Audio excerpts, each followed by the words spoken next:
दोस्तों नमस्कार। मैं आपका स्टो friend S K. Sharma Melbourne Australia से आपका एक बार फिर से हार्दिक अभिनंदन करता हूं। आज आपके लिए एक विशेष पोस्ट तैयार की है जिसका टॉपिक है कि मृत्यु के कितने दिन बाद इंसान का आत्मा का पुनर्जन्म होता है। चलिए इसी विषय में आगे बढ़ते हैं। इस तथ्य को हम सभी जानते हैं कि जिसका जन्म हुआ है उसका मरण भी होगा, बच नहीं सकते। मरने के बाद प्राणी का और आत्मा का क्या होता है, इसके बारे में हमारे ग्रंथों में बहुत कुछ लिखा है। शिव पुराण, भविष्य पुराण और विशेष रूप से गरुड़ पुराण में बहुत सी ऐसी जानकारी दी हुई है। इसके अनुसार मृत्यु से 3 दिन से 41 दिन के अंदर अंदर आत्मा को दूसरी योनि प्राप्त हो जाती है। ऐसा अनेक ग्रंथों में वर्णन है।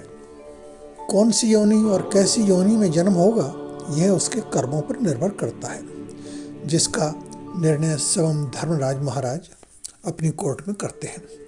धर्मराज के दरबार में चित्रगुप्त के पास हमारे जन्म में किए गए हर कर्मों का रिकॉर्ड होता है और इसके प्रूफ भी दिखाए जाते हैं।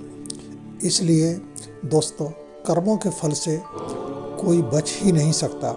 हम जितनी मर्जी चालाकी कर लें, कितनी भी कोशिश कर लें, लेकिन कर्मों का फल धर्मराज के दरबार में मिलता ही मिलता है। जिन जातकों का अंतिम संस्कार विधि पूर्वक नहीं किया जाता और पिंडदान, नारायण बलि आदि नहीं की जाती, ऐसी आत्माएं भूत प्रेत योनि में जाती हैं। जब तक उनकी मुक्ति न हो तब तक वो उसी योनि में रहती हैं और बहुत दुख झेलती हैं और अपने वंशों को भी आराम से नहीं रहने देती।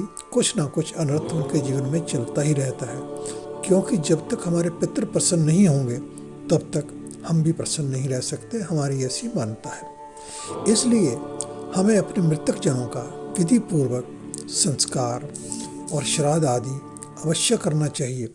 इससे मृतक आत्माओं की तो सद्गति मिलती ही मिलती है और उसके साथ जो उनके वंश में हम जिंदा सदस्य प्राणी मौजूद हैं वो भी सुखी और संपदा से अपना जीवन व्यस्त करते हैं। तो दोस्तों, यह थी कुछ जानकारी जो मैंने अपने आदि पुराणों में से इकट्ठी की है। आपको यह जानकारी कैसी लगी कृपया हमें हमेशा बताएं। कमेंट बॉक्स में आप अपने कमेंट हमें भेज सकते हैं। अगर आप हमसे कुछ अपना प्रश्न पूछना चाहते हैं, कुंडली मिलान करवाना चाहते हैं, तो उसके लिए भी आपका स्वागत है।